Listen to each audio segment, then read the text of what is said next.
You ask Tiger to solve. This deals with linear equations with one unknown. The final result is x equals -12. Let's solve it step by step. Simplify the expression. Combine like terms. Group all constants on the right side of the equation. Add 7 to both sides. Simplify the arithmetic.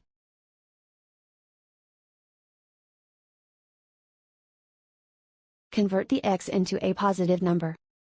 Multiply both sides by -1.